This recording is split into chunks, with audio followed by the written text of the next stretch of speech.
Hello students, welcome to maths corner by Vinita. आज हम discuss करेंगे क्लास 10th का चैप्टर नंबर 1 रियल नंबर्स। ये हमारे बोर्ड एग्जाम के पॉइंट ऑफ व्यू से काफी इजी एंड बेसिक चैप्टर है। तो इसको डिस्कस करने के लिए पहले हम देखेंगे रियल नंबर्स होते क्या हैं। रियल नंबर्स होते हैं the union of both rational and irrational numbers.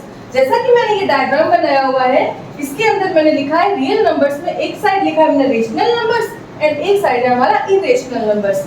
Rational number के अंदर कौन कौन आते हैं? Integer, whole number and natural numbers. ये हमने पीछे 9th क्लास में ऑलरेडी पढ़ा हुआ है। तो नेचुरल नंबर कौन से होते हैं? नेचुरल नंबर होते हैं जो नंबर 1 से स्टार्ट होते हैं एंड सो ऑन आगे चलते जाते हैं, वो होते हैं हमारे नेचुरल नंबर्स। एंड अगर मैं होल नंबर की बात करूं तो होल नंबर क्या होते हैं? अगर मैं नेचुरल नंबर्स के अंदर 0 को भी ऐड कर दूं तो वो हमारे हो जाएंगे होल नंबर्स। इसके बाद आते हैं हमारे इंटीजर्स। इंटीजर्स में आते हैं all numbers, positive, negative and 0। तो इसको कैसे शो करेंगे? Integers -2, -1, 0, +1, +2 and so on. इधर भी यहाँ से भी आते जाएंगे इन्फिनेटिव से एंड ये इन्फिनेटिव तक चलते जाएंगे। ये हो जाएंगे हमारे इंटीजर्स। रेशनल नंबर हमारे क्या होते हैं? वो होते हैं P/Q की फॉर्म में। अब ये P/Q क्या है? इसका मीन्स कोई भी नंबर हमें दे रखा होगा लाइक 3/2, 2/1। तो ये सारे हमारे किसके एग्जांपल्स हैं? रेशनल नंबर के। बट इसमें कंडीशन होती है। क्या कंडीशन होती है? Q कभी भी 0 नहीं होना चाहिए। Q not equals to 0। तो ये हो गया हमारा रेशनल नंबर का डिस्कशन। इरेशनल नंबर्स क्या होते हैं? वो नंबर जो P/Q की फॉर्म में नहीं होते, वो हमारे हो जाएंगे इरेशनल नंबर्स। तो इरेशनल नंबर्स क्या होंगे? जो P/Q की फॉर्म में नहीं होंगे, वो हो जाएंगे इरेशनल नंबर। इसके एग्जांपल क्या हो जाएंगे? जैसे √2, √3, पाई एंड सो ऑन। ऐसे नंबर्स हमारे इरेशनल नंबर्स कहलाएंगे। अभी तक हमने रियल नंबर्स के सारे नंबर्स डिस्कस कर लिए हैं। अब हम रियल नंबर्स की थ्योरम के बारे में डिस्कस करेंगे। अब हमारी ये फंडामेंटल थ्योरम ऑफ अरिथमेटिक। तो ये क्या चीज है? ये है हमारे पास। इसका पहले स्टेटमेंट देखेंगे। क्या स्टेटमेंट है? Every composite number can be expressed as a product of primes and this factorization is unique apart from the order in which the prime factors occur।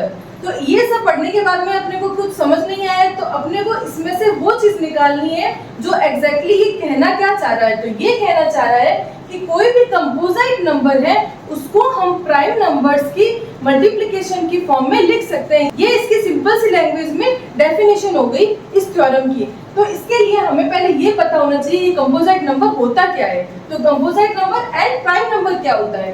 Prime number होगा हमारा 2, 3, 5, 7, 11, 13। ये मैंने लिख तो दिए, लेकिन ये क्या होते हैं? ये होते हैं प्राइम नंबर्स। वो नंबर्स होते हैं जिसमें खुद का एंड 1 का डिवाइड जाता है, वो हमारा कहलाता है prime number. And composite number क्या होते हैं?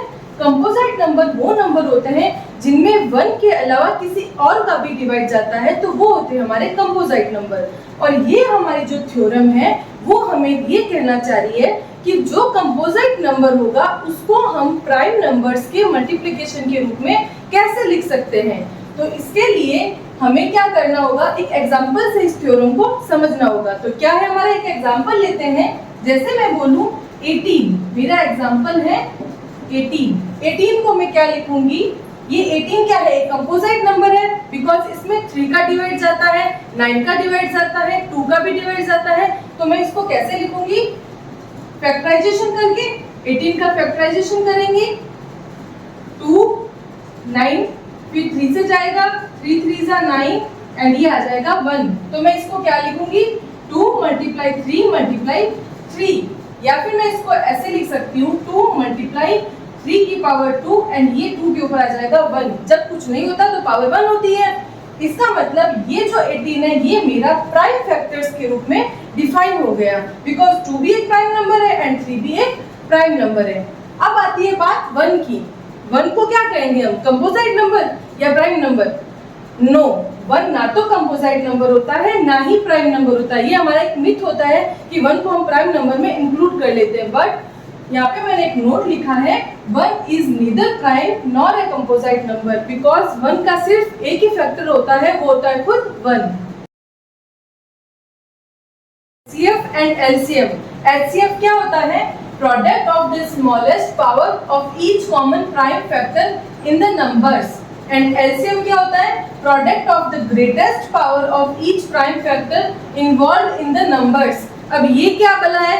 ये बला ये है कि इसकी डेफिनेशन से हमें कुछ नहीं करना, हमें ये समझना है कि HCF होता क्या है एंड LCM होता क्या है। तो मैं इसको एक एग्जांपल से आपको समझाऊंगी। मैं एग्जांपल ले रही हूँ, मेरा एग्जांपल है 6 एंड 20। मैंने ये दो नंबर्स लिखे हैं, एनसीईआरटी के अकॉर्डिंग चल रहा है सारा, न्यू एनसीईआरटी के अकॉर्डिंग। देन हमारा है पहला 6, तो 6 का मुझे HCF निकालना है। तो मैं कैसे निकालूंगी? पहले मैं 6 के फैक्टर्स करूंगी एंड 20 के भी मैं फैक्टर्स करूंगी। तो 6 के फैक्टर्स तो सिंपली हम कर सकते हैं, 2 × 3 6 होता है। एंड 20 के फैक्टर्स के लिए हम यहाँ साइड में फैक्टराइजेशन कर लेंगे। 20 का फैक्टर 2, 2 1 जा, देन 2 5 एंड 5 1 जा 5। तो इसका क्या हो जाएगा? 2 × 2 × 5। अब हम देखेंगे HCF। HCF होता है जो दो नंबर हमें दे रखे हैं उसमें जो कॉमन है एंड जो स्मॉलेस्ट है। दो पॉइंट्स को पकड़ना है, बाकी डेफिनेशन से हमें कोई मतलब नहीं है। ये आ गया कॉमन, ये आ गया स्मॉलेस्ट। स्मॉलेस्ट इन दोनों में कौन है? 2 है। एंड कॉमन कौन है? 2 है। देन इसमें कॉमन एंड स्मॉलेस्ट 2 है, तो इसका HCF क्या हो जाएगा? 2। Then HCF of 6 and 20 equals to 2। समझ आया कैसे? बिकॉज 3 and 5, इसमें तो 3 है बट इसमें 3 नहीं है, यहाँ 5 है लेकिन यहाँ 5 नहीं है। देन हमारा हो जाएगा 2। अब हमें निकालना है LCM। LCM के अंदर क्या होता है? फिर डेफिनेशन पे जाएंगे, ग्रेटेस्ट होना चाहिए of each prime number of each prime factor involved in the numbers। Number सारे आने चाहिए बट उसमें जो ग्रेटेस्ट होगा वो होगा। मतलब कैसे?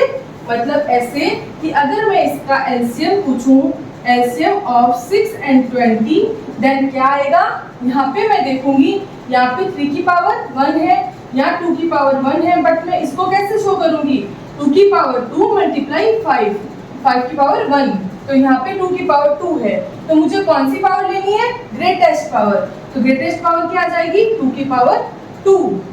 मल्टीप्लाई के अंदर यहाँ 5 है बट यहाँ 5 नहीं है, लेकिन इसके अंदर हम सारे इन्वॉल्व करेंगे तो 5 भी आएगा एंड 3 भी आएगा।